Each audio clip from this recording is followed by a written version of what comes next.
Sister. குஷி குஷியா இருக்கிறீங்களா? ஓம் சாந்தி brother, குஷி குஷியா இருக்கேன்.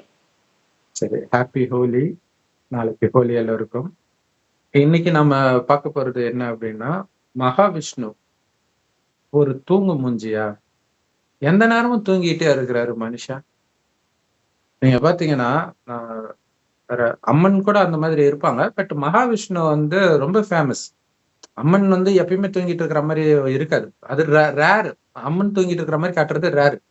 ஆனா மகாவிஷ்ணு வந்து ஈக்குவலா இருக்கும். உட்கார்ந்துட்டு இருக்கிறது எவ்வளவு நேரமோ, நின்றுட்டு இருக்கிறது எவ்வளவு நேரமோ, அதே நேரம் படுத்துட்டு இருக்கிற மாதிரியும் இருக்கும். புராண கதையிலும் பாத்தீங்கன்னா எப்பயும் அவர் படுத்துக்கிட்டே இருப்பாரு, கடலுக்குள்ள இருப்பார். அப்ப ஏன் அவர் தூங்கிக்கிட்டே இருக்காரா? பிரதர், எல்லா கோயில் சிலைகள்லயுமே படுத்த மாதிரி தான் இருப்பாங்க. பள்ளிக்கொண்ட பெருமாள்னு சொல்லுவாங்க. சில இடங்கள்ல உட்கார்ந்துட்டு இருக்கிற இடத்துல கூட கோயில் கோபுரத்துல பாத்தீங்கன்னா எங்கேயாவது ஒரு இடத்துல படுத்துட்டு இருக்கிற சிலை இருக்கும்.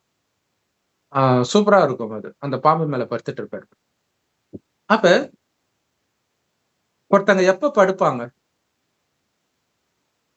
டயர்டா ஒர்க் முடிஞ்சு டயர்டா இருந்துச்சுன்னா போய் ரெஸ்ட் எடுப்பாங்க.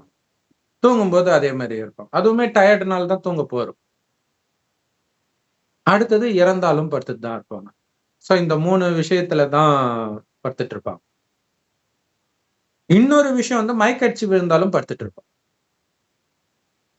இப்ப இங்க மகாவிஷ்ணு படுத்துட்டு இருக்கிறத வந்து பூஜை பண்றோம் நாம. அப்ப பூஜை பண்றோம் அப்படின்னாலே ஆன்மீக விழிப்பு நிலையில இருந்தாதான் அவங்களுக்கு பூஜையே. நீங்க எல்லா இந்து தெய்வங்களும் பாத்தீங்கன்னா கண்ணு திறந்துட்டு தான் இருக்கும் இல்லையா? உட்கார்ந்துட்டு கண்ணை திறந்துட்டு, அது ஆக்சுவலா அவங்க தியானத்துல இருக்கிறாங்க. ஆனா கண்ணை திறந்து தான் தியானம் பண்ணுவாங்க. அதான் விழிப்பு நிலை. என்ன விழிப்பு நிலை? மற்றவர்களுக்கு, அதாவது மற்ற தியானத்திற்கும், தியானம்னாலே கண்ணை மூடிக்கிறதுன்னு ஆயிடுச்சு. எப்படிடா தியானம் பண்ணுவாங்க? கண்ணை மூடிட்டு பண்ணுவேன்னுவாங்க. சரி, கண்ணை மூடிட்டு என்ன பண்ணுவ இல்லையா? அது அவங்களுக்கு தெரியாது. சோ இங்க என்னன்னா, கண்ணை திறந்துட்டு இவங்க என்ன தியானம் பண்றாங்க? ஏன் கண்ணை திறந்துட்டு பண்றாங்கன்னா, 24 மணி நேரம் இவங்க தியானத்துல இருக்கிறவங்க. 24 நேரம் கண்ணை மூடிட்டு எப்படி வாழ முடியும்? அங்க உட்கார்ந்துட்டு இருக்கிற மாதிரி காட்டுவாங்க, அல்லது நின்றுட்டு இருக்கிற மாதிரி காட்டுவாங்க. ஆக்சுவலா என்ன விஷயம்னா, நின்னாலும் உட்கார்ந்தாலும் நடந்தாலும் மத்தவங்க கூட பேசினாலும் அவர்கள் அந்த தியான நிலையிலே மூழ்கி இருக்கிறாங்க அப்படின்னு அர்த்தம். சோ ஆன்மீக விழிப்பு நிலை என்ன? ஆன்மீக விழிப்பு நிலைன்னா ஆத்மா நான் என்கிற விழிப்பு நிலை. இத மறக்கிற நிலைதான் தூக்கம். ஆக்சுவலா இந்த 5000 வருட காலச்சக்கரத்துல முதல் பாதி சொர்க்கம், அடுத்த பாதி நரகம், சொர்க்கத்தை பகல்னும் நரகத்தை இரவனும் கீதையில கூட சொல்லப்பட்டிருக்கும். பிரம்மாவின் பகல், பிரம்மாவின் இரவுன்ட்டு. அதாவது இதுதான் சொர்க்கமா இருந்துச்சு சொல்லியிருக்காது. ஆனா சத்தியுக திரேதாயுகம் பிரம்மாவின் பகல், துவாபரக கலியுகம் பிரம்மாவின் இரவுன்னு இருக்கும். சத்தியுக திரேதாயுகம் தான் சொர்க்கம். இப்ப நரகம். கடைசி 100 வருடம் இறைவன் வந்து இந்த ரகசியத்தை வெளிப்படுத்துறாரு. ஏன் அதை பகல்னா நீங்க முயற்சிட்டு இருப்பீங்க, ஏன் இரவுனா தூங்கிட்டு இருப்பீங்க. என்ன முயற்சிட்டு இருக்கிறது, தூங்கிட்டு இருக்கிறது அப்படின்னா, பகல்ல வந்து நான் யார் அப்படின்ற நினைவு வந்து தெளிவாக தெரியும். இரவுல நான் யாருன்றதை மறந்து தூங்கும்போது அதானே ஆகுது. தூங்கும்போது நம்ம யாருன்றதெல்லாம் மறந்து தானே தூங்குறோம் இல்லையா? சோ அப்ப அந்த விழிப்பு நிலையில சொர்க்கத்துல இருப்பாங்க. நான் அழிவற்ற ஆத்மான்ற விழிப்பு நிலை. அழியக்கூடிய உடம்புன்ற உணர்வு அங்க இருக்காது. எப்ப ஆத்மான்றதை மறந்துட்டு கண்ணுக்கு தெரிகிற உடம்பு தான் நாமன்னு புரிஞ்சுக்கிறோமோ அதுதான் தூக்க நிலை. அந்த தூக்க நிலையில நரகத்துல இருக்கும் பொழுது உடல் உணர்வுனால வர்றதுதான் காமம், கோபம், பற்று, பேராசை, நீ பெரியவன், நான் பெரியவன், அகங்காரம், பொறாமை, எல்லாமே இந்த உடல் அப்படிங்கிற விஷயத்தினால வர்றது. ஆனால் ஆத்மான்ற உணர்வுல இருக்கும்போது சதா ஆனந்தமாக இருக்கும். அந்த பரமானந்தம், பேரானந்தம்ட்டு மகாநதி சோபனா பாட்டு கூட இருக்கும். ஸ்ரீரங்கநாதனே, நல்ல சூப்பரான பாட்டு அது. அப்ப அவர் அந்த நிலையில மகாவிஷ்ணு இருக்கிறார். ஆனா எப்ப இருக்கிறாரு அப்படிங்கிறது முக்கியமான விஷயம். ஏன்னா சொர்க்கத்துல மகாவிஷ்ணு மட்டும் இல்ல, எல்லாருமே விழிப்பு நிலையில தான் இருப்பாங்க. எல்லாருமே. அதனால அது பெரிய விஷயம் கிடையாது. நரகத்துல எல்லாரும் தூக்க நிலையில தான் இருக்கிறாங்க. இந்த தூக்கத்துல இருக்கும்போது யாரு வீழ்ச்சிட்டு இருக்கிறாங்களோ அவங்கதான், அதுதான் பெரிய விஷயம். தானும் எழுந்திருச்சு பிறரையும் எழுப்ப வைக்கிறது. தூங்கிடாதீங்க. ஆக்சுவலா ஒரு விஷயம் பாருங்களேன், ஆச்சரியமா இருக்கும். லௌகிகத்துல பாம்பு கடிச்சுது, தேளு கடிக்குது அப்படின்னா அவங்களுக்கு தூங்க விட மாட்டாங்க, எழுப்பிக்கிட்டே இருப்பாங்க. அதுலன்னா அந்த விஷம் வந்து நல்லா ஈஸியா கலந்துடும் போல இருக்குது. ஆஹ் அதனால அவங்கள தூங்க விடாம பேச்சு கொடுத்துக்கிட்டே வருவாங்க. அதே மாதிரி இந்த தூக்கம் இருக்கு பாருங்க, இது இயல்பா ஆயிடுச்சு கலியுகத்துல, நான் உடம்புன்னு நினைக்கிறேன். அது தூங்காம பாத்துக்கணும்னா உங்களுக்குள்ள நீங்க பேசிக்கிட்டே இருக்கணும். நான் ஆத்மா, பூர்வமத்தில் நட்சத்திரம் மாதிரி இருக்கிறேன். என் சகோதர ஆத்மா கிட்ட பேசிட்டு இருக்கிறேன். அந்த ஆத்மா தான் கண்ணு வழியா பாக்குது, வாய் வழியா பேசுது, எல்லாத்தையும் பண்ணுது அப்படின்ற விஷயம் வந்து உங்களுக்குள்ள நீங்க பேசிக்கிட்டே இருக்கணும். இதுதான் ஸ்வதர்ஷன சக்கரத்தை சுத்தரும். சுயதர்சன சக்கரன்றது ஒரு விதத்துல இதை குறிக்கும். சுயம், நான், ஆத்மா. சுயம்னா நான். நான் யாரு? ஆத்மா. நான் 5000 வருட காலச்சக்கரத்தில் 84 பிறவி எடுத்திருக்கிறேன். வெவ்வேறு உடல் எடுத்தேன். ஆண் பெண்ணா மாறி மாறி. ஆனா மனிதனா தான் பிறப்போம். அப்படி இருந்த நான் இங்க ஆத்மான்ற உணர்வுல இருந்து ஒவ்வொருத்தரையும் ஆத்மான்னு சொர்க்கத்துல பார்க்கும் பொழுது சதா ஆனந்தத்தை அனுபவம் செஞ்சேன். உடல் பக்கமே கவனம் போகாதனால காமம், கோபம், பற்று, பேராசை, அகங்காரம் போன்ற வீண் எண்ணம் கூட வராது. அப்ப என்ன ஆகுனா அந்த ஆனந்தம் இருந்துகிட்டே இருக்கும். ஆனா 2500 வருஷம் கழிச்சு நேரத்து கொஞ்சம் கொஞ்சமா ஆத்மான்றதை மறந்து உடம்புன்ற உணர்வுக்கு வரும். அப்ப உடல் உணர்வுல வரும்போதுதான் இந்த காமம், கோபம், பற்று, பேராசை, அகங்காரம், வெளி உலக கவர்ச்சியில மயங்கிறது இதெல்லாம் இருக்கும். ஏன்னா இது எல்லாமே வெளியில் உள்ள விஷயத்தை வைத்து சந்தோஷத்தை அனுபவிக்கிறது. ஆனா நீங்களே சந்தோஷத்தின் ஊற்றுன்ற கடவுள். அந்த ஆத்மாவை அதனாலதான் வள்ளலார் பூர்வ மத்தியிலே கவனம் வைங்க அப்படின்லாம் சொல்றாரு. அப்ப அந்த ஆத்மா தான் நான்ற அந்த உணர்வுலே நீங்க இருக்கும். ஆனா அது இயல்பாகவே அப்படித்தான் இருந்தோம். இதுதான் பெரிய விஷயம். இப்ப அந்த மாதிரி இப்ப இல்ல. அப்படி இருந்தோன்றதே மறந்து போச்சு. இதை ஞாபகப்படுத்த ஒருத்தர் வேணும். அதுக்குதான் கடவுள் வர வந்து சொல்றாரு, நீ ஆத்மா அழியக்கூடிய உடம்பு கிடையாது. அதை விட முக்கியமானது, இப்ப நீ இருக்கிற இந்த உலகமே உன்னுடையது கிடையாது. உன்னுடைய வீடு, ஆத்மாவுடைய வீடு பரந்தாமம். இங்கதான் கடவுள் கூட ஆத்மா மட்டும் இருக்கும். சின்ன சின்ன புள்ளியா. கடவுள் அவரும் சின்ன புள்ளிதான். கடவுள் காட்டுறதுக்காக பெருசா போட்டிருக்கோம். ஆனா அவரும் சின்ன புள்ளிதான். அவரை தான் சிவன் இந்துக்களும், பரமபிதான் கிறிஸ்தவர்களும், அல்லான்னு முஸ்லிம்களும் சொல்றாங்க. கடவுள் ஒருத்தர் தான். இப்ப 5000 வருஷம் முடிஞ்சு உலகம் அழியறதுக்கு 100 வருடம் முன்புதான் கடவுள் வர்றாரு. அப்ப அழிய போகுதுன்னா ஆத்மா எங்க போகும்? ஏன்னா ஆத்மா அழியாது, உடம்பு அழிஞ்சிடும். எங்க போகும்? ஜென்ரலா இறந்த உடனே இன்னொரு உடம்பு எடுக்கும். ஆனா எல்லா ஆத்மாவும் உடல் கிடைக்காம போற நேரம் வரப்போகுது. அப்ப எங்கேயாவது போகணுமே ஆத்மா.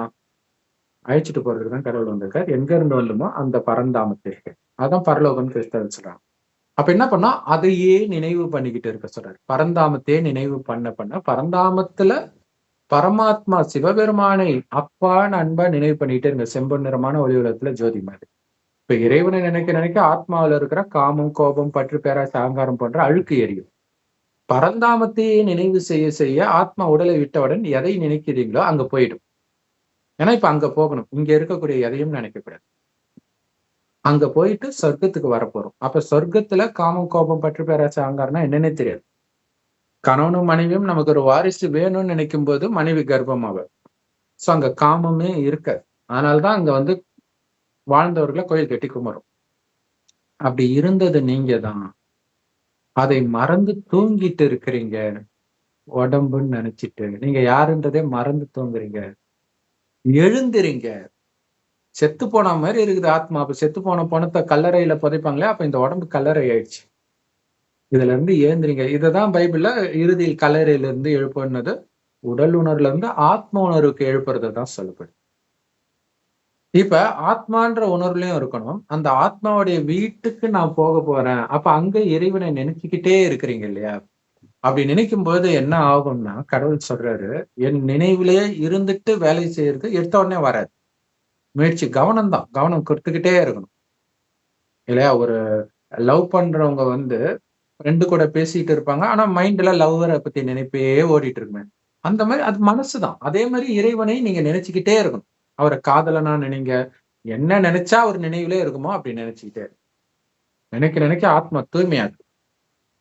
அப்ப என்ன ஆகும்னா, இங்க இருக்கக்கூடிய விஷயத்துல சும்மா கடமைக்கு பண்ணுவீங்க. என்னதுன்ற உணர்வு இருக்கா. ஏன்னா இதை காலி பண்ணிட்டு நம்ம போறோம். சொர்க்கம் வரப்போகுது. அங்க அற்புதமான உறவுகள் இருக்க போகுது.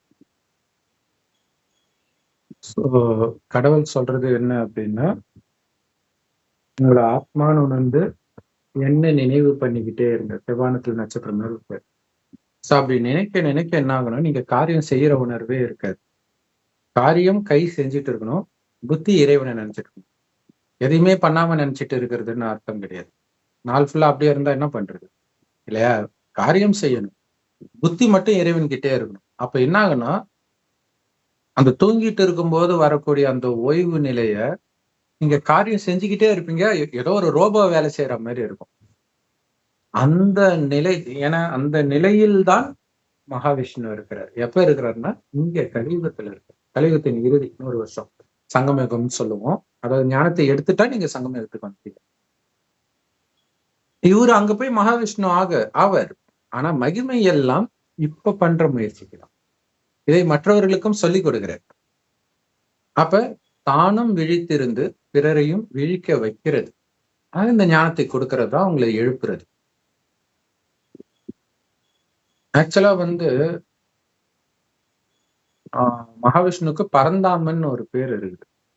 ஆனா காமெடி என்னன்னா, அந்த பரமாத்மாவில் பரந்தாமத்தில் வசிப்பவர்னு அர்த்தம். பரந்தாமன் தான் பரந்தாமம் அல்லது பரலோகம் அப்படின்னு கிறிஸ்தவர்கள் சொல்றாங்க. அப்ப இந்த பரந்தாமத்தில் உண்மையில மகாவிஷ்ணுவோடைய ஆத்மா தான் ரொம்ப ரொம்ப கம்மியான நேரம் இருக்கும். அப்ப பரந்தாமன் பேர் வந்தது ஏன்னா உலகம் அழியும்போது எல்லா ஆத்மா மேல போயிட்டு டக்குன்னு இங்க வந்துடுவாங்க சொர்க்கத்துக்கு. அவர் தான் நாராயணன் ஆக போறாரு. இப்ப அவர் ஒரு சாதாரண மனிதரா இருப்பார். இறைவன் சிவபெருமான் அவர் உடம்புலதான் பிரவேசமாகி அவருக்கு பிரம்மான்னு பேர் வைப்பார். இந்த பிரம்மா தான் சொர்க்கத்தில் நாராயணன் ஆகிறார். அதனால்தான் பிரம்மா விஷ்ணு படுத்துட்டு இருப்பார். அவர் தொப்புல இருந்து தாமரை கொடியில மேல பிரம்மா இருக்கிற மாதிரி காட்டுவாங்க. சோ அப்ப உண்மையிலே பிரம்மா மேல் நோக்கி போயிட்டு இருப்பாரு. ஆக்சுவலா அது பிரம்மாவுடைய மகிமை தான். அந்த படுக்கையா இருக்கிறது பிரம்மாவுடைய மகிமை. ஆனா பிரம்மா அப்படின் போது அது நல்லா இருக்காது, தாடி எல்லாம் வச்சுட்டு.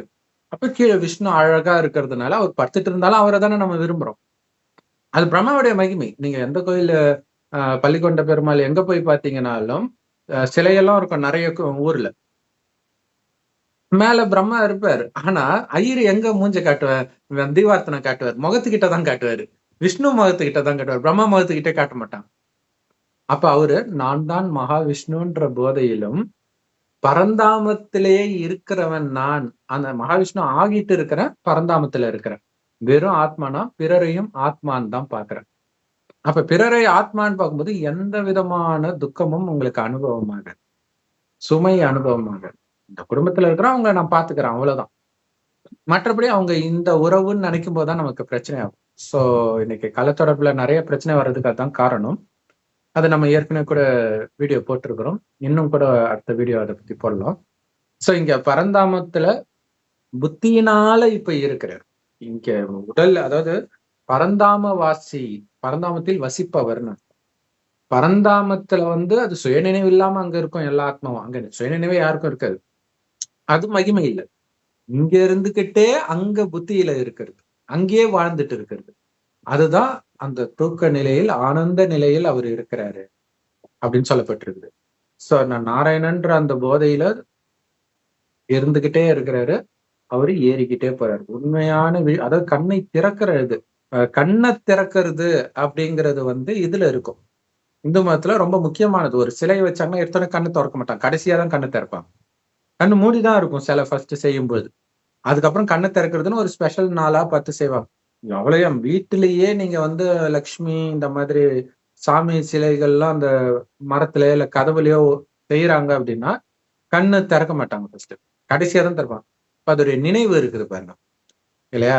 இங்க ஃபுல்லா கண்ணு திறந்த நிலை. இப்ப கண்ணை திறக்க முயற்சி பண்ணிட்டு இருக்கிறேன். 3வது கண்ணுன்றதும் இதுதான். ஏன்னா புத்தின்ற கண்ணு திறக்கிறது, இந்த கண்ணு திறக்கிறது எல்லாமே உங்களை தூங்க வைக்கதான் செய்யுது, வெளி உலக விஷயத்துல மயங்க வைக்கதான் செய்யுது. ஆத்மா நான் சொர்க்கத்துக்கு போயிட்டு இருக்கிறேன். இங்க துக்கம் நிரம்பிய உலகம், ஆனா சுகம் நிரம்பிய உலகத்துக்கு நான் போயிட்டு இருக்கிறேன். நான் எதுக்கு துக்கம் நிரம்பிய உலகத்தை நினைக்கணும்? நினைக்க கூட கூடாதுன்ற. நினைச்சாதானே பிரச்சனை. நேற்று முரளி, இன்னைக்கு முரளி அதான் இருக்கும்.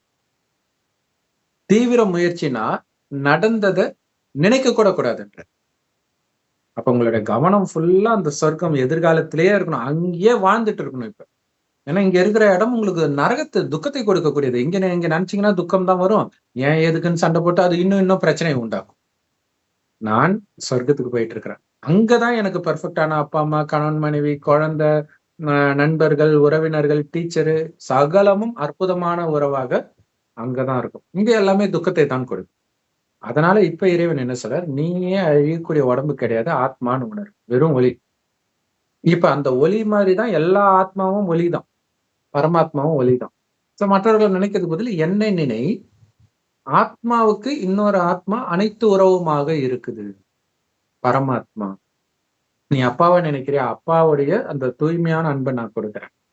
கணவனா நினைக்கிறியா, மனைவியா நினைக்கிறியா, குழந்தைய நினைக்கிறியா, எல்லா உறவின் தூய்மையான அன்பை மட்டும் நான் கொடுக்குறேன், துக்கத்தை கொடுக்கவே மாட்டேன். ஏன்னா எனக்கு எந்த எதிர்பார்ப்பும் கிடையாது. மனிதர்கள் எதிர்பார்ப்பு இருக்கும், அதுதான் பிரச்சனையை உண்டாக்கு. சோ இங்க என்னை பொறுத்த வரைக்கும் நான் இல்லவே இல்லை. மீரான்னு ஒரு படம் வந்தது இல்லையா, பக்தி மீரா, அவங்க பாத்தீங்கன்னா ராஜாவுடைய மனைவி. அவங்க சின்ன வயசுல இருந்தே கிருஷ்ணா கிருஷ்ணான்னு இருப்பாங்க.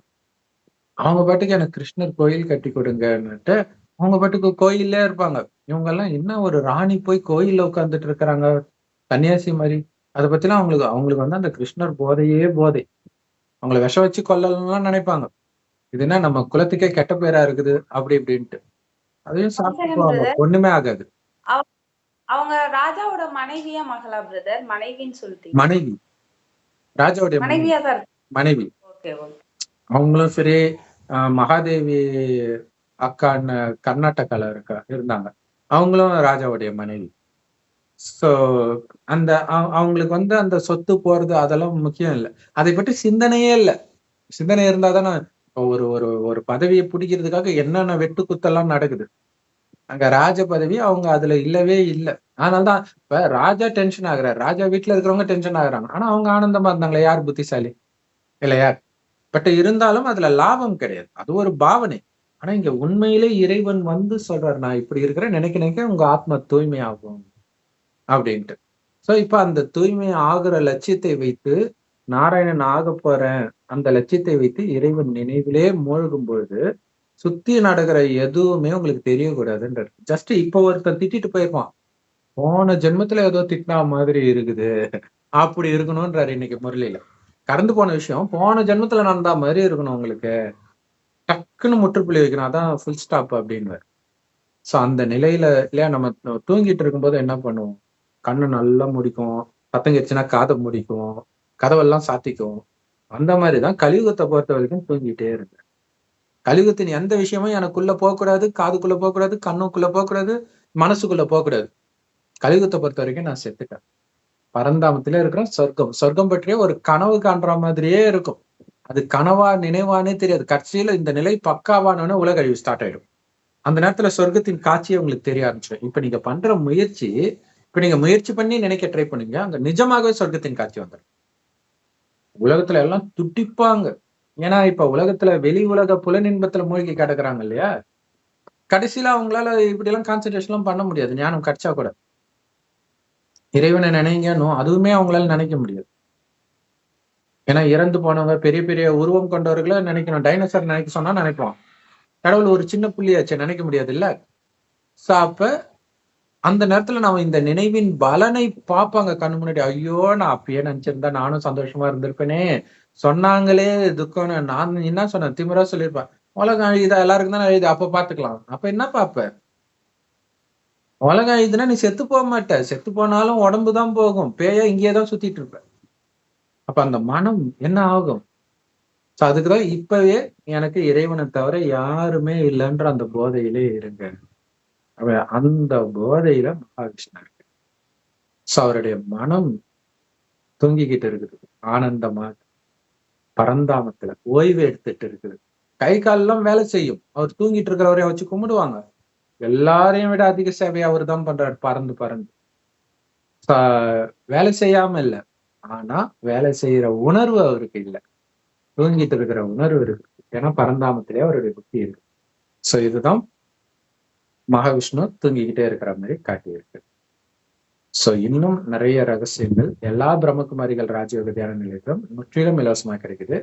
யூடியூப் வெப்சைட்ஸ்ல அவசியம் பாருங்க. அதோட லிங்க் இந்த வீடியோக்கு டிஸ்கிரிப்ஷன்ல கொடுக்குறோம். ஓம் sir. Thanks sir. Thank you sir. Brother. ஓம் சாந்தி.